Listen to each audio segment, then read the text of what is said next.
अभी मन्नू मूवीज देखने वाले भाई सारे दर्शकों ने पवन मलिक मोखरा के हाथ जोड़कर राम राम और नमस्ते। हमारे साथ आज अभी मन्नू मूवीज पर जुड़ गए एडवोकेट यशवीर खरब जी। और खरब साहब जो है ना कांग्रेस पार्टी के एमसी पद के वार्ड नंबर 13 से उम्मीदवार भी हैं। सीधे तौर पे इनसे बात करेंगे, इनके विचार आप लोगों के सामने लेके आएंगे। तो एडवोकेट साहब राम राम, स्वागत है आपका। आपके चैनल के माध्यम से सभी दर्शकों को बहुत बहुत आभार, नमस्कार। टिकट मिलने के बाद में नींद कितनी कम हुई है? टिकट मिलने के बाद बिल्कुल कोई नींद में कोई कमी नहीं आई, बल्कि सुकून भरी नींद आई। टिकट मिलने के बाद में? हाँ, बहुत सुकून भरी नींद आई, क्योंकि एक विश्वास बढ़ा पार्टी में एक ये भरोसा हुआ कि पार्टी अपने कार्यकर्ताओं का मान सम्मान करती है, जो पुराने कार्यकर्ता हैं। पुराने मतलब आपको ही टिकट क्यों मिला? नहीं, ये तो देखो पार्टी का विषय है। ये पार्टी अपना पैरामीटर्स जो है जो उसमें फिट होता है, तो वो पार्टी अपना उनका एक सिस्टम है, स्क्रीनिंग करते हैं। उस स्क्रीनिंग में जो उनको लगता है कि भाई जिताऊ कैंडिडेट, वो उसको टिकट देते हैं। तो उम्मीद थी पहले कि टिकट मिलेगी? हाँ बिल्कुल, मुझे 100% उम्मीद थी जी। तो सर वार्ड 13 मेरे हिसाब से, और ये एक बात और मैं कहूँगा साहब, मलिक साहब बीच में जी, कि ये मेरी टिकट नहीं है। ये सभी जितने भी हम सभी कार्यकर्ता हैं, हम कांग्रेस के इस वार्ड नंबर 13 के जितनी भी कॉलोनियों के कार्यकर्ता हैं, ये उन सब की टिकट है। ये अकेली मेरी टिकट नहीं है। आप सबकी मेहनत है ये? जी, सभी की मेहनत है, सभी का परिश्रम है। मैं सभी को इसका श्रेय देता हूँ पूरा। वार्ड नंबर 13 जो है ना, वो सबसे बड़ा वोट बैंक है जी। रोहतक नगर निगम का अगर जिक्र करें तो सबसे ज्यादा वोट वार्ड नंबर 13, 18,000 कुछ मेरे ख्याल वोट होंगी। हाँ, 16,000 समथिंग है। सबसे बड़ा तो नहीं है, लेकिन सबसे बड़ों में एक है। बड़ों में एक है। पूरा हैवी चुनाव हो गया सर जी। इस हैवी चुनाव में पार्टियां अपने अपने निशान पे भी चुनाव लड़ रही हैं। जैसे आप जी। सेम भारतीय जनता पार्टी, नहीं, भारतीय जनता पार्टी ने जो है एक डमी कैंडिडेट उतारा है। और भारतीय जनता पार्टी जो है अपने कैंडिडेट को, मुझे नहीं पता कि इसमें क्या राजनीति है, लेकिन यहाँ के एक स्थानीय नेता हैं राम गोपाल कॉलोनी के जी, तो वो एक निर्दलीय प्रत्याशी को जो है वो सपोर्ट कर रहे हैं। ये बड़ी विडम्बना है। क्या इतना भारतीय जनता पार्टी के बुरे दिन आ गए कि वो अपने कैंडिडेट को छोड़ करके एक निर्दलीय को सपोर्ट कर रहे हैं? उसी को कैंडिडेट बना लेते अगर वजन था तो। एडवोकेट साहब है, आपको भी बोल देगा वो तो सामने वाला, आप भी डम्मी कैंडिडेट हो। नहीं, देखो ये बात नहीं है। ये मैं बहुत फिल्टर्ड बात कह रहा हूँ। आप XYZ 10 आदमियों से पूछ लेना, और मैं उन कैंडिडेट साहब जो फौजी साहब हैं, मैं उनका बड़ा सम्मान करता हूँ जी। उनका बहुत अधिक सम्मान करता हूँ। ये नहीं कि मैं उनसे कोई व्यक्तिगत मेरी कोई बात है। मैं तो बहुत 1200 फौजी भर्ती कराए, मैं फौजियों का तहे दिल से मान और सम्मान करने वाला व्यक्ति हूँ। लेकिन मुझे बड़ा दुख है कि उन्हें बलि का बकरा बनाया जाए, कि कंधा कोई और है और निशाना कहीं और लगाया जाए। तो आपकी टक्कर किससे मान रहे हो? कितने कैंडिडेट? नहीं, देखिए, मैं ये मानता हूँ कि हर आदमी मजबूत है, जो मेहनत करता है वो जीतेगा। और कांग्रेस का, क्योंकि ये चौधरी भूपेंद्र सिंह हुड्डा, चौधरी दीपेंद्र सिंह हुड्डा, श्रीमती आशा हुड्डा जी, विधायक बीबी बत्रा जी, उन्होंने, यहाँ के लोगों ने उनको अपना बिल्कुल जो है सिरमौर बना करके रखा है। और लोगों को भी उन्होंने बहुत अधिक, CM साहब ने रहते हुए दीपेंद्र जी की जो क्रिएटिविटी है उसके दौरान बहुत विकास कार्य हुए, तो लोग आज भी उसको याद करते हैं। आपने एक बात बोली, अभी एक डायलॉग था आपका कि भारतीय जनता पार्टी के जो फौजी साहब जो कैंडिडेट हैं वो डम्मी कैंडिडेट हैं, बट कोई इंडिपेंडेंस, कोई आज़ाद उम्मीदवार है जिसको भारतीय जनता पार्टी सपोर्ट कर रही है, यानी कि कंधा किसी का और चलाओ कोई है। आपने ये डायलॉग बोला, तो उनके साथ अपने आप को कैसे तोड़ रहे हो? उनकी और आपकी कितनी फाइट है? क्योंकि पार्टी की सपोर्ट है सर। मैं फाइट की जो बात है, जहाँ तक मैं यही कहूँगा, एक राम है और एक श्याम है। चुनना, जो सामने मतदाता है उसको चुनना है, राम और श्याम में सीधी सी बात है, एक को चुन लो। लेकिन यहाँ तो ना बड़ी बात ये होगी ना, एक तो वो आज़ाद उम्मीदवार है, साथ में आपने एक ठप्पा सीधा लगा दिया। कल का यदि अखबार पढ़ेंगे ना, तो मैं बहुत उसके बारे में तय में नहीं जाना चाहूँगा। कल का अखबार पढ़ेंगे तो जो लोग साथ रहते हैं, तो उन्हें भी ये महसूस होगा कि भाई हम कहाँ खड़े हैं। जो एक निर्दलीय विधायक के साथ रहते हैं ना, तो मैं ये बताना चाहूँगा कि भाई उन्हें भी ये मन में एक डर महसूस हुआ होगा, क्योंकि कल आपको पता है ना, पुलिस ने 3 व्यक्तियों को गिरफ्तार किया है। एक पार्षद पद के जो अपने प्रत्याशी हैं उसकी हत्या करने के लिए। बड़ी दुखद बात है, उसमें कोई अच्छी बात तो है नहीं। लेकिन जब आप जिस छवि के लोगों को टिकट देंगे तो फिर ये तो बढ़ना है ही, ये तो स्वाभाविक है, इसमें कोई यूँ थोड़ी ना है कि तो कल का अखबार तो आपके लिए फायदेमंद रहेगा। नहीं, मुझे फ़ायदा नुकसान खैर नहीं, कुछ बुरा होने से बच गया, ये अच्छी बात है। लेकिन मैं सिर्फ एक ही बात कहना चाहूँगा कि हिंसा किसी बात का हल नहीं है, ठीक है ना। किसी के साथ भी हिंसा हो और उससे हमारा फ़ायदा नुकसान, उसको मैं तोल के नहीं देखता हूँ। आप जिस सिंबल पे चुनाव लड़ रहे हो ना, जी अभी ताज़ा जी ताज़ा तरीन बड़ी हार का सामना कराया है पड़ोसी दिल्ली में।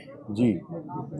नहीं, हौसले देखिए, मैं ये मेरे आपको कैसे, मतलब हौसले, यहाँ जो दूसरी पार्टी है ना, जी जो सत्ता में आई है दिल्ली में, यहाँ भी सत्ता में है, सेंटर में भी सत्ता में है, और मेयर पद के उम्मीदवार का पर्चा भरवाने के लिए हरियाणा के मुख्यमंत्री साहब स्वयं आए, यानी कि उन्होंने ये ताल ठोक दी कि हम इस चुनाव को हल्के में नहीं लेंगे। मैं तो खुद कहता हूँ मत लो ना, मैं खुद चाहता हूँ कि वो हल्के में ना लें।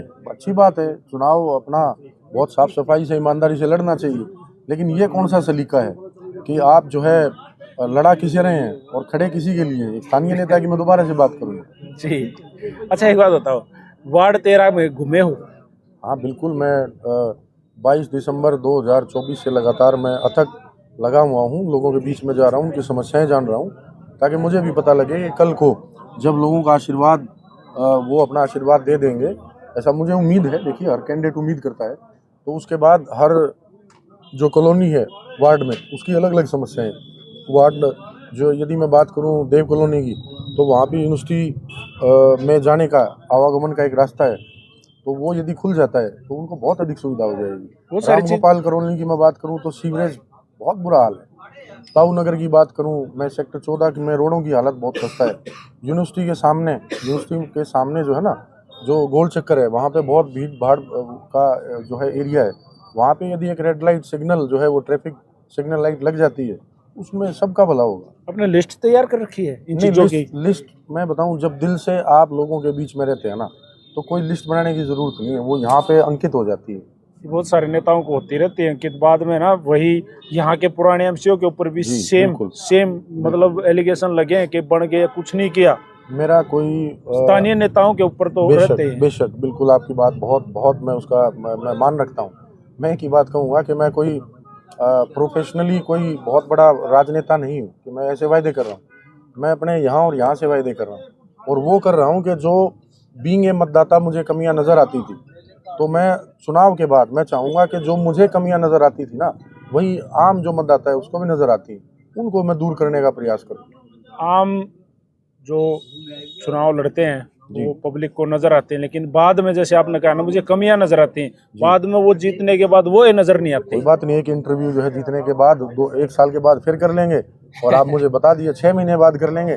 यदि आपको फर्क नजर आए तो आप बता दीजिएगा, मैं तो 6 महीने का ही आपको कह रहा हूँ, उसके बाद फिर कर लेंगे। पूरी क्या रणनीति तैयार कर दी? कैसे वोट मांगेंगे, कैसे टीम घूमेगी, क्या करने वाले हो वार्ड 13 में?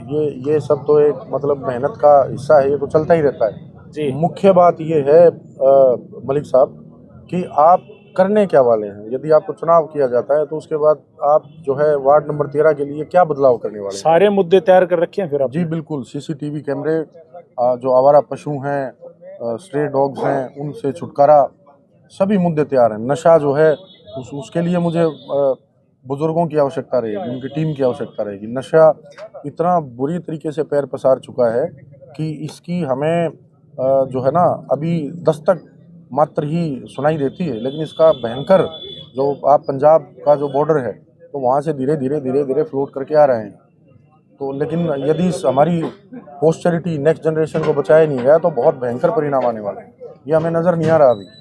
आम पब्लिक जो इस छोटे से इंटरव्यू को देखेगी जी, वार्ड 13 के लोग भी इसको देखेंगे जी, सीधे तौर पे, वोट मांगने की अपील अगर मैं कहूँ अभिमन्यु जी। मूवीज के माध्यम से, तो प्लीज। जी, नहीं, मैं बिल्कुल अपील करूंगा आप सभी दर्शकों से, आपके चैनल के माध्यम से, कि आप रिपोर्ट कार्ड देखिएगा, और रिपोर्ट कार्ड देख करके ही कैंडिडेट का चुनाव कीजिएगा। और सीधी सी बात दोबारा दोहरा देता हूँ, एक राम है एक शाम है, थोड़े दिन में आप ही कह देंगे तो आप चुनाव कर लीजिए। अच्छा, जैसे ना ये जो चुनाव होते हैं ना, इसमें क्या होता है कि समर्थन बड़े मायने रखते हैं। जी जो पंचायती उम्मीदवार होते हैं, जो आज़ाद उम्मीदवार लड़ते हैं, बाद में भाईचारा, क्योंकि ये तो एक लोकल, आपका 1 to 1 चुनाव ज़्यादा है ना।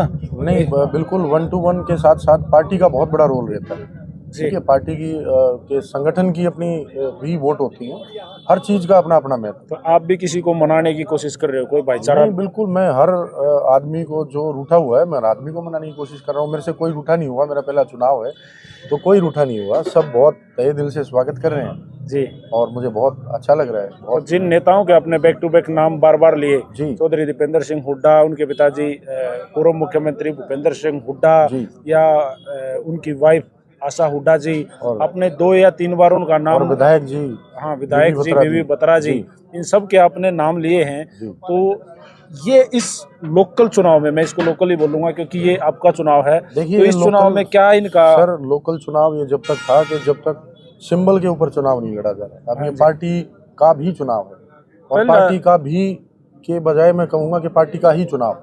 मेरी जो जानकारी है ना, उसके अकॉर्डिंग मुझे लग रहा है कि कांग्रेस पार्टी फर्स्ट टाइम निशान पे अपने, जो उनका अपना खुद का निशान है, उसके ऊपर चुनाव लड़ रहे हैं। जी। इस पे आपको क्या लग रहा है, क्या असर दायरा होगा? नहीं, बिल्कुल, मैं अभी थोड़ी देर पहले बताया कि संगठन, कोई भी संगठन है और जो मजबूत संगठन है कांग्रेस पार्टी का, यहाँ एक हर भौगोलिक स्थिति के अनुसार जो है अलग अलग वार्ड की अलग अलग परिस्थितियाँ होती हैं, है ना, हर प्रकार के आंकड़े अलग अलग होते हैं। तो इस वार्ड में मैं और बल्कि पूरे रोहतक में ही कहूँगा, मात्र इस वार्ड में ही नहीं, 90% जो तकरीबन वार्ड हैं उनमें कांग्रेस की स्थिति बहुत मजबूत है। जी। मुझे विश्वास है कांग्रेस पार्टी जीत करके आएगी। आजकल ना एक ये तकनीक ऐसी चल रही है, जब जीत हार होती है तो प्रॉपर पता लग जाता है जी। किस गली से, किस गली नंबर से, किस मतलब कहाँ से कितनी वोट किसको आए, जी, ठीक है, पूरा पता लग जाता है। ठीक है। लेकिन कैंडिडेट तो कोई एक जीतता है, बिल्कुल ठीक है। उसको पता पूरा रहा है मुझे वोट कहाँ से आए। देखिए, कैंडिडेट जीतने से पहले, कोई भी कैंडिडेट है, मैं अपनी सोच बता देता हूँ, बाकी सब उनसे पूछिएगा। कोई भी कैंडिडेट है, वो जीतने के बाद हर व्यक्ति, हर वार्ड का जो भी व्यक्ति है, चाहे वो उसने वोट दिया नहीं दिया, सभी जो है ना, सभी का जो है अधिकार हो जाता है उसमें। ये बाद की बात, और मेरा कोई मानना नहीं, अपना निजी मत है, सबका अपना अपना निजी मत है, सबका अपना अपना विचार है, सब अपने वोट के माध्यम से विचारों की अभिव्यक्ति करते हैं। मैं आपके चैनल के माध्यम से अपने विचारों की अभिव्यक्ति कर रहा हूँ, मैं अपना रिपोर्ट कार्ड दे रहा हूँ।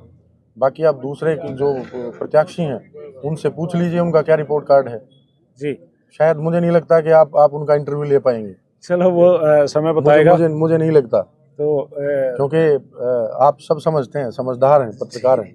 एडवोकेट साहब, आप चुनावी मैदान में आए हो अभी, जी आपने एक राष्ट्रीय पार्टी का सिंबल मिला है जी और आपने अपने वार्ड से चुनाव लड़ना है और लड़ने की तैयारी है, ऑफिस बना लिया है जी और मार्केट में 1 to 1 अब आप मेरे ख्याल से पूरी टीम के साथ डोर टू डोर करोगे। जी मैं आपको शुभकामनाएं दूंगा जी कि आप विजयी रहो, ये तो जी, मैं सबको कहूँगा, नहीं, बहुत लेकिन बहुत शुक्रिया। आपको भी आप विजयी रहो। लेकिन जी। विजय अगर आप हो जाओ, आपको इस वार्ड का आशीर्वाद मिल जावे, तो आप भी जी इस वार्ड के उत्थान के लिए, जी इसमें जैसी आपने चीज़ें सोची हैं, जी जो एक एक चीज़ आपने ऑब्जर्व की हैं, उन पे प्लीज़ काम करना। नहीं, बिल्कुल, ये मैं बहुत आपका शुक्रिया अदा करूँगा। और बल्कि मैं कहना चाहूँगा मन से, मैं आत्मा से आपको एक बात कहना चाहूँगा कि 6 महीने बाद फिर मिलेंगे, और मात्र 6 महीने में ही, मैं ये नहीं कहता कि बिल्कुल ही कायाकल्प हो जाएगा, लेकिन आपको बहुत कुछ परिवर्तन, जो समस्याएं हैं ना, उनके ऊपर कुछ एक सॉल्व हो चुकी होंगी और कुछ एक के ऊपर काम चलता हुआ नजर आ जाए। जी तो आप उस वक्त कहेंगे कि हाँ, जो मैंने आज कहा था वो सही कहा। जी, तो एक बार फिर आपका जो राजनीतिक कैरियर है, जो भविष्य है, वो उज्जवल रहे। जी नमस्कार। जी, बहुत बहुत शुक्रिया, बहुत बहुत आभार, नमस्कार।